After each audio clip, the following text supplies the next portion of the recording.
Hi everyone, Patricia Zegelar here. In this video, I'm going to share with you some of the work I do around mindsets.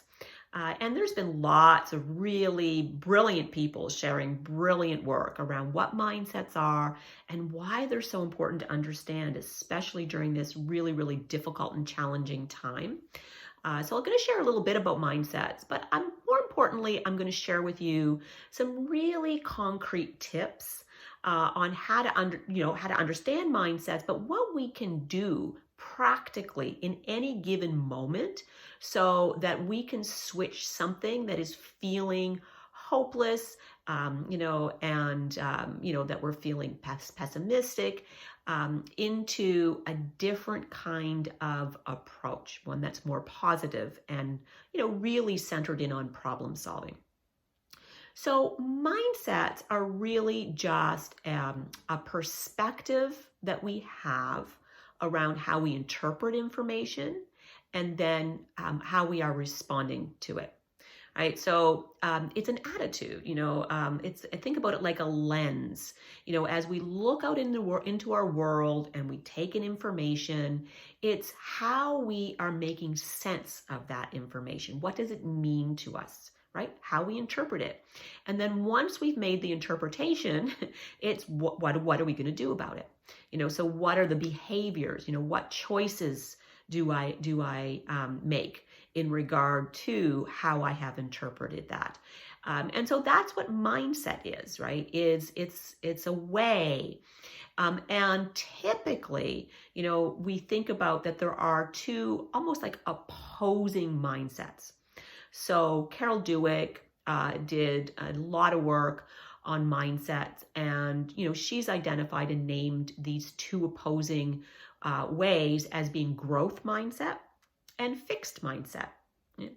Some people refer to it as having a positive mindset or a negative mindset, or an optimistic mindset and a pessimistic mindset, or a deliberate mindset versus a reactive mindset, right? So there's many names that we can give these things, but they all speak to that in the one, whether we call it growth or positive, we are focusing our energy on problem solving.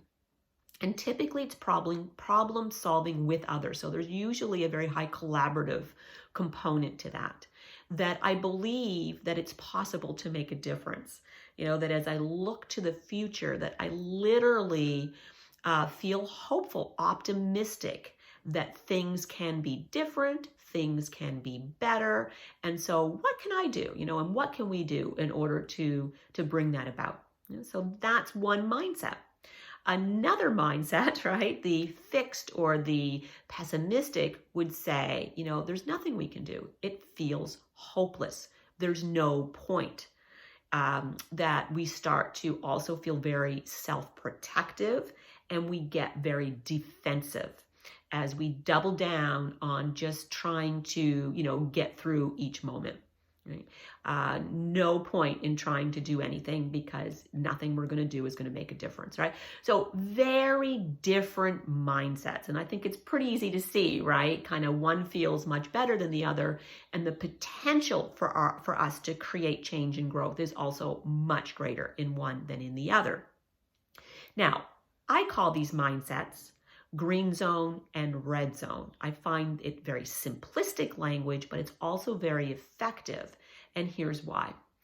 I believe that mindsets are not a thing. It's not a state. Rather, it is an action and a verb, right? It's something that we are doing. It's not something we have. It's something that we do.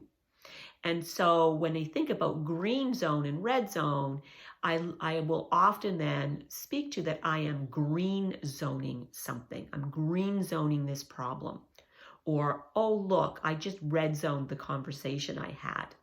Or I'm green zoning the future. Or I'm red zoning, right, the past, right? That it allows me to see that this is an action. And because it is motion and action, that I can switch it up. right? So if the motion is going in this direction, I can pivot to another direction. So it gives me lots to do and think about in any given moment, right? And I can literally identify, can ask myself the question, am I red zoning it right now or am I green zoning it? And depending on that answer, right, then I can do any number of different things. So mindsets are not a state. They are a series of actions. Some of it's internal action, some of it's external action.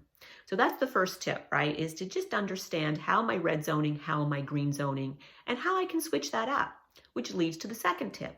Mindsets are very, very fluid. We are constantly iterating back and forth all the time, dozens of times, maybe hundreds of times every single day. And typically we are doing that without a lot of awareness or a lot of deliberateness. So it really, by simply asking the question, am I red zoning or green zoning, starts to draw me into, right, where I'm at, and then to be able to create the fluidity in a deliberate direction. You know, red zoning things by its very nature, we will not be aware that we're red zoning. You know, think about it. The last time that you were angry, or you were feeling really hopeless, right? You're not typically aware at the moment, right? Afterwards you are. So, which is a really great tip, right? And when I can become aware I'm red zoning, I literally in that moment, it's much more difficult to continue to red zone. So literally the awareness allows me to be able to shift the energy back to green zoning things, right? So mindsets are verbs. They're very fluid. And then finally, it is, drawing on the work of the brilliant and late psychologist Nathaniel Branden, who I had the great pleasure of working with many years ago.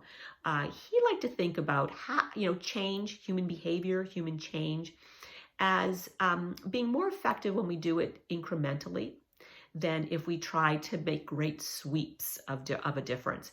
And so the questions then we can be asking ourselves as we identify red zone and green zoning approaches is, what would it mean if I were 5% more aware of the zone that I'm in? What would it mean if I red zone things 3% less? Or I green zone things, 6% more, right? Right? It is literally, the incremental yet very real and practical pivots and differences that I can make in any given moment. This is what adds up to making the biggest difference of all. So mindsets are they're things we do, constantly fluid back and forth as human beings. We're going to red zone, we're going to green zone. So when you catch yourself red zoning things, right, permission to be human. That's it. It's just giving yourself a break and switching it up. And finally, right, the incremental. What if I were 3, 4, 5% more or less? One other perspective as I finish this video, I think that's also really helpful when it comes to mindset work, is we only typically need to do mindset work when we are in times of stress and challenge and change. A mentor of mine used to always say, human beings, we love to just sit in the warm bath of life. Yeah. And when we're in the warm bath of life, when we're feeling very comfortable, we're feeling very safe, that we typically at those moments, mindset work is not of value to us.